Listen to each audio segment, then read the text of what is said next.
government response. The Biden administration unveils a new plan for fighting COVID-19. We're at the White House. Election reform. Congress begins voting on controversial bills which Democrats demand and Republicans reject. Catholics in Kazakhstan. As the nation experiences widespread unrest, an update on the situation for the faithful there. And a new face. Analysis on the latest developments in the fight for the unborn with the new host of EWTN Pro-Life Weekly. On EWTN News Nightly for Thursday, January 13th, 2022.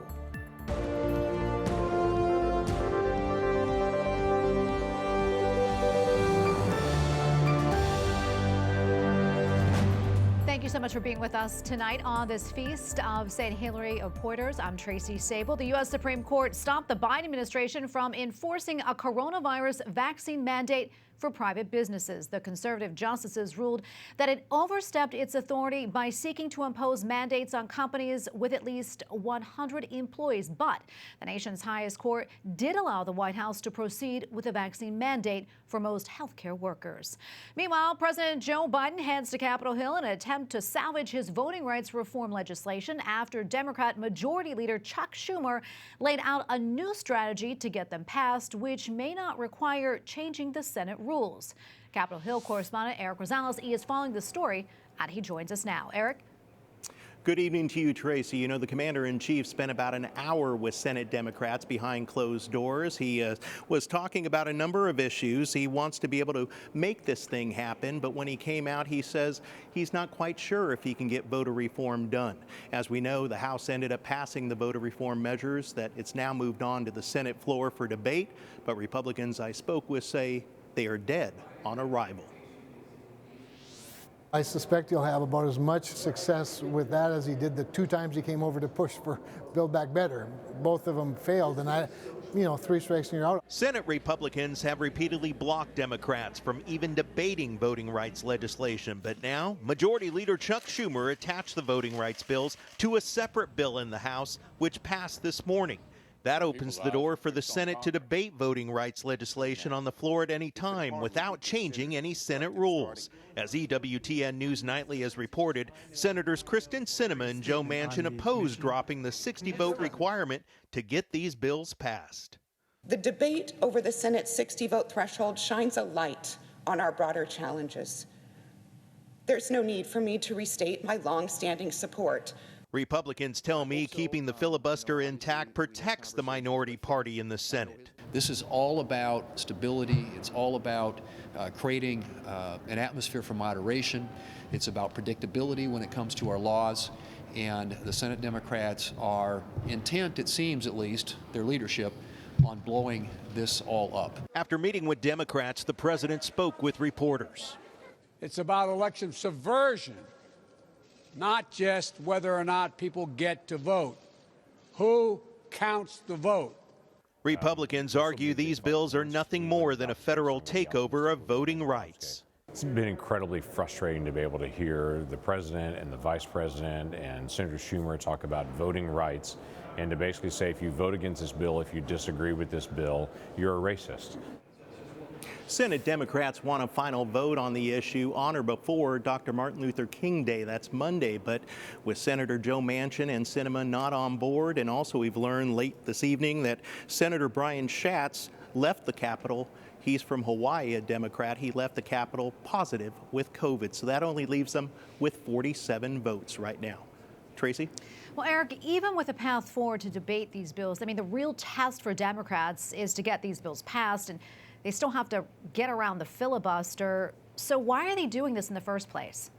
You know, Democrats tell me that they want to be able to show the American people that Republicans don't even want to debate the issue. But Republicans say the real reason that Democrats are doing this is they want to stay away from the failures of the Biden administration, which includes everything from not being able to do any climate change initiatives to having inflation and also supply chain issues. And that's the real reason. Tracy. All right. Correspondent Eric Rosales reporting from Capitol Hill tonight. Thank you so much, Eric. Before his trip to Capitol Hill, President Joe Biden told Americans that he knows that they are frustrated with the coronavirus. This as he continues to call it a pandemic of the unvaccinated. At the same time, he announced more tests and more masks are on the way, along with help from the military. White House correspondent Owen Jensen provides an update. Owen? Tracy, good evening to you. Tonight, as President Biden arrives at nearly 1 full year in office, the battle against COVID-19 is unending. The White House right now is simply unable to defeat it. Meanwhile, more masks, tests, warnings, and urgent pleas. Omicron variant is causing millions of cases and record hospitalizations. President Joe Biden updates a COVID-exhausted nation on the omnipresent Omicron variant racing through the country. His FEMA director, Secretary of Defense, and military medical teams who are helping fight COVID in several states all joining him on stage. As the president implored Americans to get vaccinated and wear a mask, he acknowledged wearing masks is, in his words, a pain in the neck, and that they're not always affordable or convenient to get, but added more are on the way at no cost. Next week, we'll announce how we are making high-quality masks available to the American people for free. And when it comes to rapid COVID testing, with shortages, they're hard to find right now. The president has ordered another $500 million of the tests, bringing the total to a full $1 billion. We're on track to roll out a website next week where you can order free tests shipped to your home. But even as orders for more masks and tests ramp up, COVID-19 caseloads are piling up. And so is the criticism of the Biden administration's efforts to beat the pandemic. The Republican National Committee tweeting, Biden promised to shut down the virus. He failed. Senator Mike Braun from Indiana adds, we can't keep doing the same thing and expecting different results. It's long past time the federal government get out of the way and let Americans and states make their own decisions.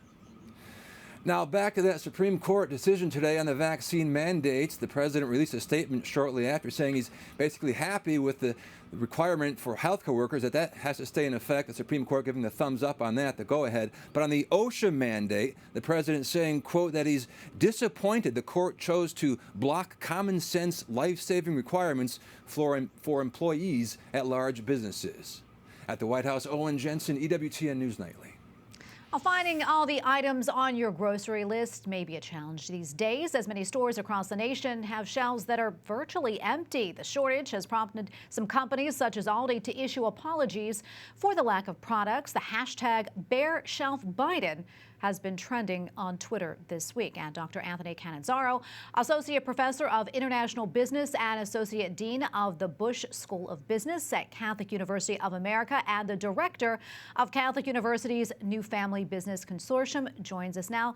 Dr. Cannizzaro, welcome back. Great to see you. Let's talk a little bit more about this. Myself, and I know many other Americans, have gone to the grocery store lately and found many of the shelves empty, be it paper products or produce. What do you think is driving these new shortages? Well, it's actually a multifaceted phenomenon. You're right. We've had the shortages here as well. I'll note before we get into it that all of the shelves aren't empty. We see, probably 2 to 3 times the normal stock out rates right now, but that's enough to sort of be visible when we walk into the store. We've seen this especially among staple foods. Probably the ones that have received the most attention are things like baby formula, meat, and even pet food. The primary driver continues to be our supply chains, and this is for several reasons. We have continued labor shortages, either with employees being out sick or unable to work due to COVID regulations. But mostly we have issues upstream in the supply chain. So still so many blockages at our ports and problems in our interior infrastructure, shipping supplies through trucks and whatnot. So you can consider this. Pre-pandemic, the cost of shipping goods between here and, say, China was about $2,000. Now it's anywhere between 8 and 10 times that. I think the last I checked, there are over 100 ships outside the port of Los Angeles, which is a record high. Wow. Another thing I'm going to talk about is truckers. By the end of January, here in the U.S., all truck drivers, I know, will have to show proof of vaccination. What issues do you think that could cause, not just for domestic truck drivers, but also those truck drivers coming over from Mexico or Canada? And what impact could that have on the supply chain? Well, so this is a problem that I think can't be understated, right? So once supplies get into the United States, truck travel is still one of our primary sources of getting goods, both across the country, but then to the end point where it's distributed to consumer. So this represents a major potential risk in the supply chain. And as you said, the truck drivers that cross borders are probably one of our largest concerns right now. The United States and Canada that you mentioned are our two largest trading partners. And according to some data that's coming out of Canada, they estimate about 20% of Canadian truck drivers are not vaccinated, and 40% of U.S. drivers that cross the border are not vaccinated. So that's a tremendous amount of disruption in the flow of goods across those borders. Yeah, and you know, how long do you think this will last? I mean, how long will it take to kind of correct the supply chain? It is really difficult to say. I think it's a fair bet, whatever happens, we're not going to go back to a supply chain that looks like what we had pre-pandemic. We operated in very thin inventories, and we kept all our eggs in just a few baskets. The biggest, of course, was China. That kind of dependence doesn't make for a resilient supply chain.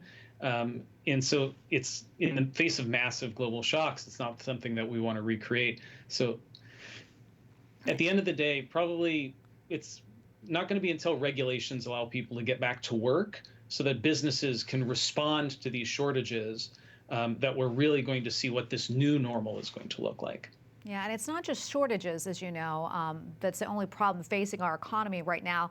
Now we have about 7% inflation, a high that hasn't been seen since the 80s. Can you quickly talk to us about that? And when do you think we'll see prices level off?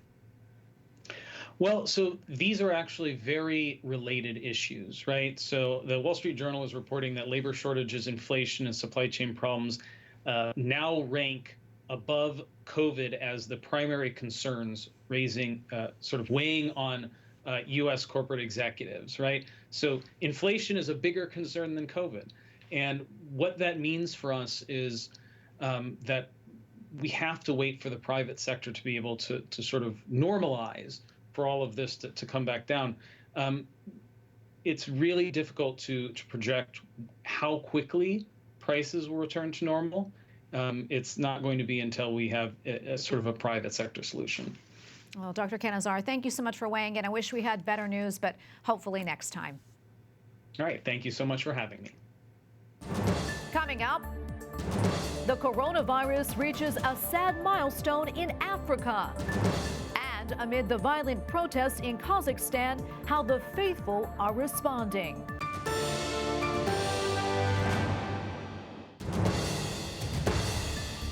Pope Francis says there is an urgent need to spread the faith. In an interview published today in a Vatican newspaper, the Holy Father noted many young people are afraid to make big decisions. He added a, quote, spiritual fatherhood from other Catholics would help them because the Christian faith is not learned from books, but instead through relationships.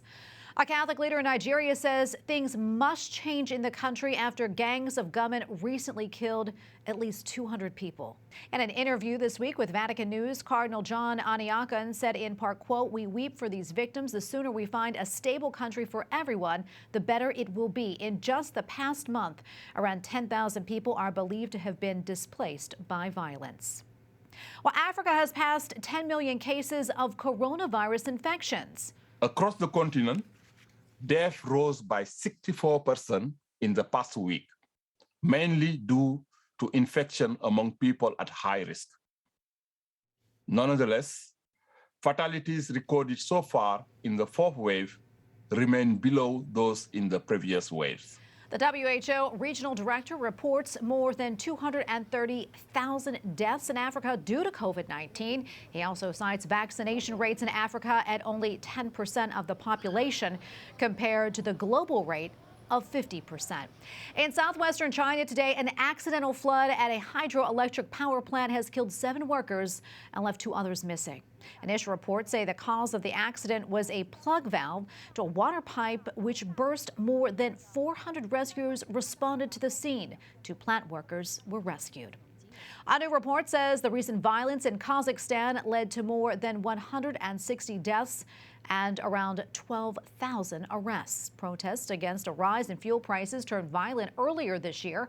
Government leaders declared a state of emergency and put a curfew in place. The Central Asian country is a former Soviet republic and has a population of around 19 million people. Joining us now from Rome is Alexey Gotovskiy, EWTN Vaticano producer and a native of Kazakhstan. Alexey, great to be with you. Talk to us about the situation in Kazakhstan right now. Good evening, Tracy.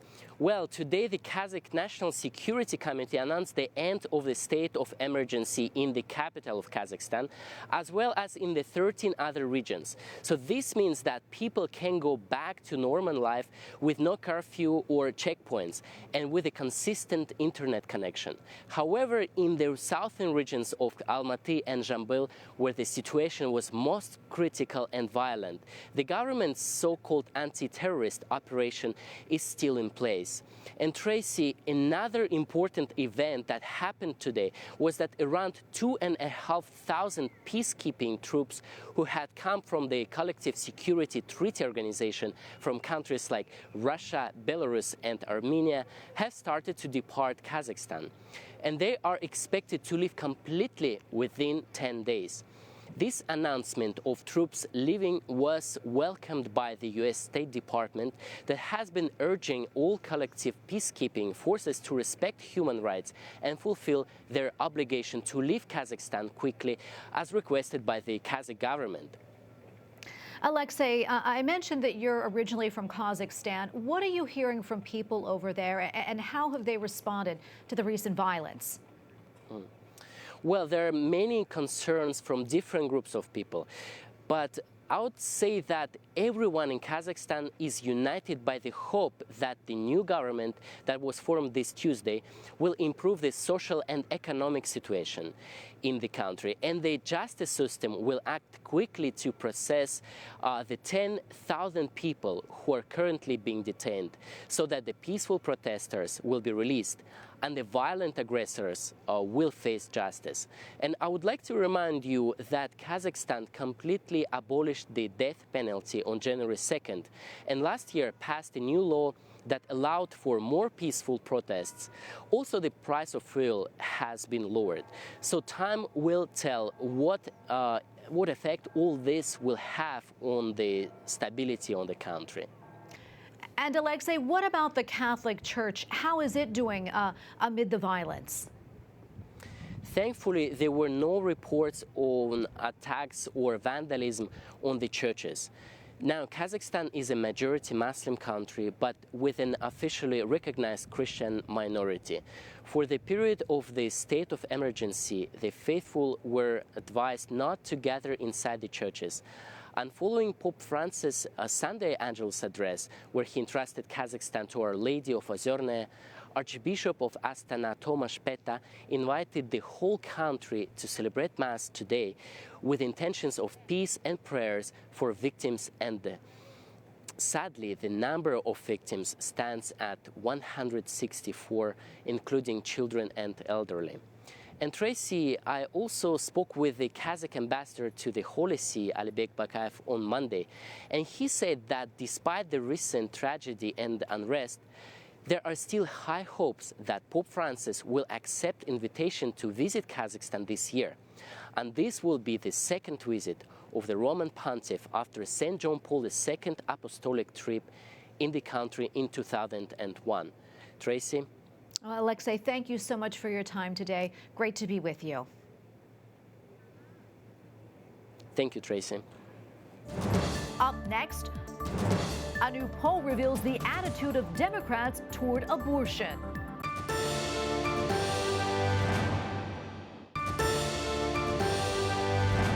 A new federal lawsuit addressing student aid has been filed against 16 high-profile private colleges and universities. It alleges the schools illegally conspired to reduce financial aid awards in violation of antitrust law. Two Catholic universities, Notre Dame and Georgetown, are among those named in the suit. And for more details and analysis about this story, they are available online from our partners at Catholic News Agency. EWTN.com.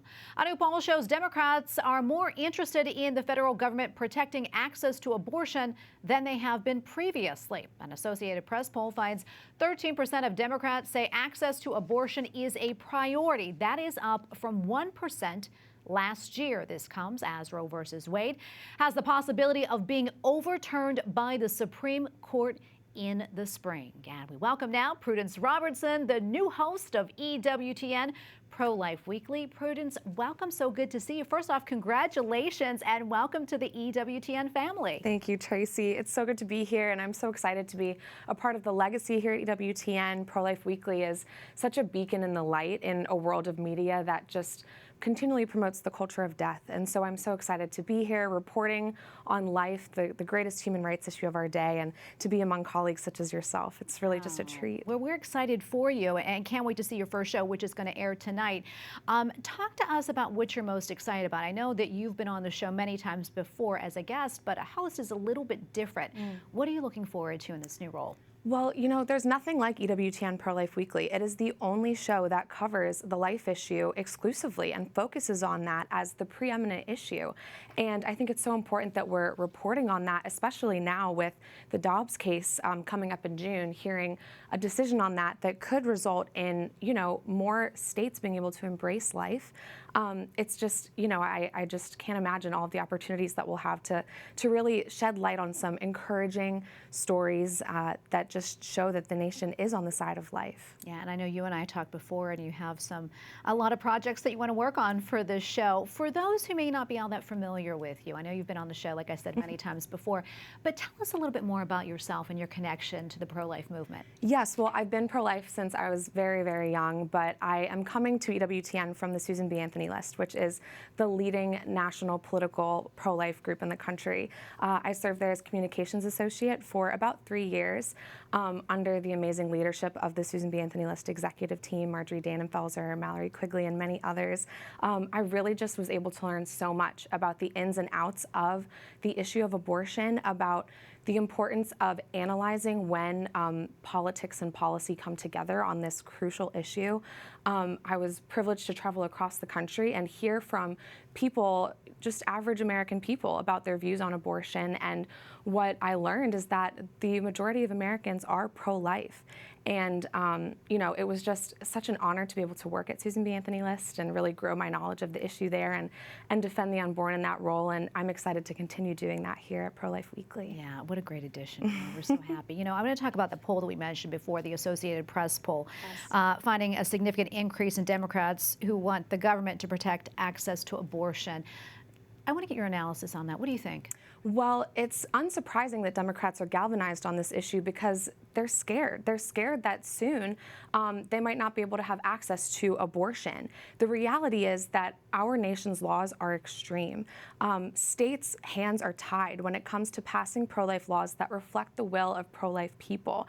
And the Democrats, you know, serving in Congress, serving across the country, are framing new pro-life laws that we've seen a surge in over this past year as extreme, as you know, taking away a woman's right to abortion, which they need to succeed. These are the old talking points that they're spouting, but the reality is that Republicans are just as galvanized on this issue, and this is clearly going to be one that is at the center point of upcoming elections and upcoming conversations in the political sphere. So it's really important that we're reporting on it right now, and it's a very interesting poll, indeed. Yeah. You start at really, I tell you, an exciting time because, of course, next week there is an event that's taking place, really kind of the preeminent pro-life event, March for Life. Yes. I want to talk more about that and also your thoughts on what you expect this year from the march. Yes, absolutely. Well, it's going to be an exciting year. I feel like, you know, the pro-life movement is more excited than ever to be marching. As we mentioned before, the Dobbs case, this is a pivotal moment for our movement, with the justices considering whether or not to uphold this Mississippi pro-life law. Pro-lifers are motivated to show the justices, politicians, and the world that we want to embrace these unborn children growing in the womb. I am an avid March for Life attendee. I've marched every year since I can remember, and I'm excited to be reporting on the march this year. It'll definitely be a little different, and I'm excited to jump in. Yeah, we're running out of time, although you and I could talk forever. I know. Give us a preview, though, of what you have coming up tonight on your show. Oh, absolutely. Be sure to tune in at 10 p.m. Eastern tonight. We'll be talking with some experts on the pro-life issue with what's going on in the Senate and on Capitol Hill. We'll be speaking with Jacob Hollister, an NFL player who is pro-life and took a courageous stand recently on his pro-life beliefs, and we'll also be unpacking the issue of the FDA unraveling important restrictions on dangerous chemical abortion drugs. So I hope everyone tunes in. We will. I can't wait to watch it. Thank you so much, Prudence. Thanks, Tracy. And thank you for watching tonight. For all of us here at EWTN News Nightly, I'm Tracy Sable. Good night and God bless.